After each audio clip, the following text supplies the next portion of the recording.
Sebab tu, lepas tu kedua dituduh tu, dan rupanya dia dah forward dah benda tu kat kerajaan Malaysia. Saya dah kena tanya, saya sedang di soal siasat.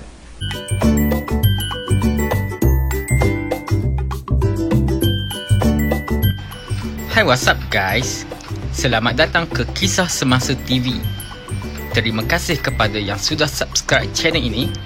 Kepada yang belum, bolehlah subscribe untuk mengetahui kisah semasa. So begitu. Dan terus soalan juga, kenapa block Caprice? Biar saya beritahu. Kenapa block Caprice? Jadi memang saya kalau benda negatif saya block. Bukan sikit punya negatif. Biar saya beritahu, bapak saya tengah sakit. Bukan sakit biasa, doktor kata tinggal 10 hari.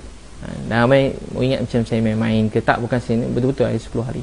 Saya sayang ayah saya lebih pernyawa saya sendiri. Segala-gala hidup saya tentang mak ayah saya. Kalau orang kenal saya, hidup saya tentang mak ayah saya. Saya sayang ayah saya. Hari menangis, sakit jantung saya berdebar, jantung saya laju sepanjang sana memikirkan ayah saya.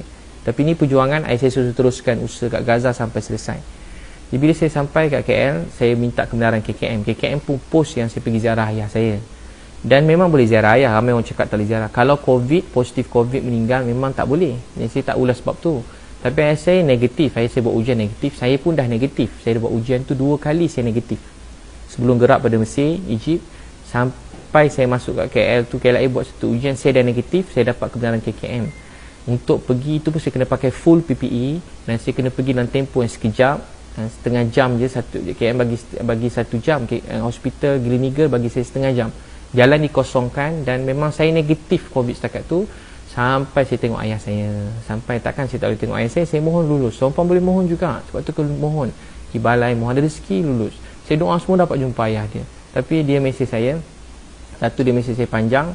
Dia tunjuk yang dia post ni. Bukan saya nak berdedahkan semua ni. Bagi saya sebenarnya WhatsApp, DM, PM ni benda yang private dan tak patut didedahkan pada siapa. Kalau kita berkawan dengan orang, apa-apa yang orang WhatsApp dengan kita, benda yang private, DM, tak boleh post ke awam tu. Kalau kita nak berkawan dengan orang, kecuali nak post, kena tanya lu, boleh tak saya post ni? Tu kawan. Sebab kadang bahasa-bahasa kawan-kawan kita. Jadi tu tak apa jadi. Saya pun dia mesej saya. Satu, dia tegur saya pasal patung tu. Dia cakap saya terlalu nak media punya. Dia post part tu. Tapi part kedua dia tak post. Apa part kedua? Dia kata dia tegur saya. Dia kata saya tak patut post sebab ramai orang Malaysia tak dapat ziarah ayah dia masa sakit. Ayah saya bukan sakit, ayah saya nazak nak pergi dah. Jadi tak bagi saya pergi lawat ayah saya. Macam mana ustaz dapat kebenaran dan ustaz post? Kalau benda tu tak valid, KKM pun tak share. KKM siap share. Doakan ayah ustaz sihat. KKM yang tak ada hubungan dengan saya, maksud saya tak adalah, tak tahu siapa takbir urus Facebook KKM, itu pun dia cakap doakan ayah ustaz, punyalah baik. Ini sebagai macam kawan, sahabat, tiba dia boleh marah macam tu, luka hati. Itu terus manusia biasa. Saya ambil phone tu, saya lontar ke tepi. Saya lontar, saya sedih. Macam saya satu buat tu, lepas tu kedua dituduh tu, dan rupanya dia dah forward dah benda tu kat kerajaan Malaysia. Saya dah kena tanya, saya sedang di soal siasat. Saya dah penat, saya guna duit saya sendiri, saya tak minta duit orang, saya cuma minta tolong, dan alhamdulillah dia bantu saya. Tiba-tiba saya di soal siasat. Jadi bila saya kena soal siasat, benda tu bagi saya macam melampau, dan saya sangat sedih, dan saya tak dapat jawab apa-apa. Dan saya nak sudahkan ayah saya je. Dan betul rupanya beberapa hari lepas tu ayah saya meninggal dunia. Saya dapat jumpa sekejap je. Tapi alhamdulillah masa jumpa ayah saya tu, nak tahu tak apa dia? Saya jumpa ayah tu, dia sedar sikit.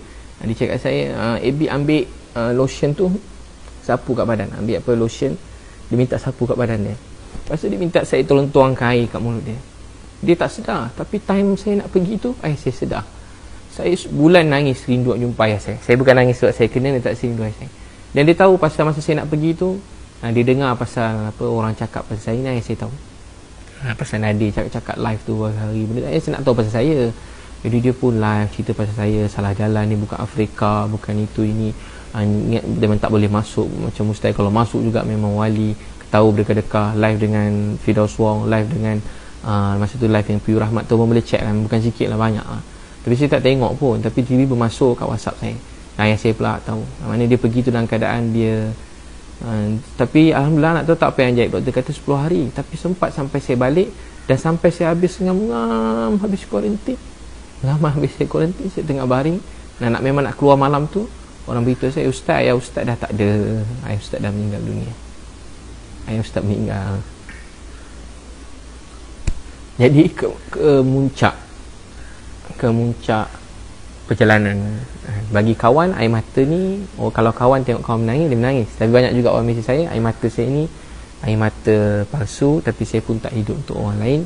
Banyak orang tulis rasa saya nangis, orang kata saya main perasaan. Tak apa kan, mungkin dia orang masih ada ayah, ada mak. Satu hari bila tak ada ayah, tak ada mak, orang tahu.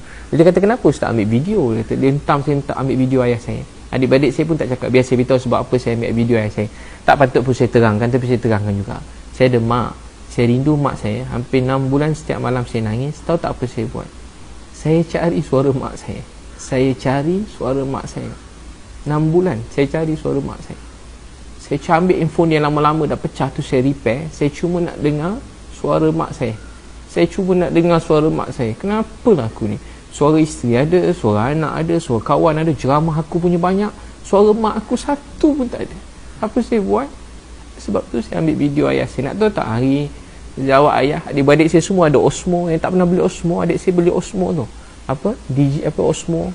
Adik saya beli handphone khas untuk rakam pergerakan ayah saya je. Tahu tak sebab apa? Itu namanya rindu, cinta. Buat yang tak ada, bukanlah mesti, bukan nak sembah gambar tu, video tu. Ambil gambar ayah, mak kan. Jadi bagulah pelajaran tu. Saya dah rasa masa mak pedih, tak nak cari suara mak tu, tak ada. Mana nak dengar? Pedih nak ada suara mak. Mana suara mak? Sekarang saya ada gambar video saya dengan ayah saya. Tahu tak kenapa? Simpan sendiri sudahlah. Cuba tuan-tuan tengok. Ada tak gambar dalam handphone kita simpan? Handphone pecah, hilang, rosak. Tahu tak kat mana antara memori paling kuat sekarang? Instagram dengan Facebook. Nak scroll type dia Abid Liu lawak ayah, terkeluar video kan. Abid Liu Caprice Nadir keluar. Nak kerja apa? Abid Liu Dajjal keluar. Type je. Abid Liu penipu keluar. Abid Liu hilang keluar. Type je apa keluar. Sebab tu letak Facebook, Instagram. Saya minta maaf kan. Bukan saya cuma cerita kemuncak perjuangan kali ni berat. Nak masuk tu berat, susah. Bukan senang. Orang kata senang masuk dalam sebulan lebih. Saya patut sebuah derita. Saya orang paling macam hidup saya ni untuk ayah mak saya. Sekiranya anda ada sebarang pendapat, boleh tinggalkan di ruangan komen guys.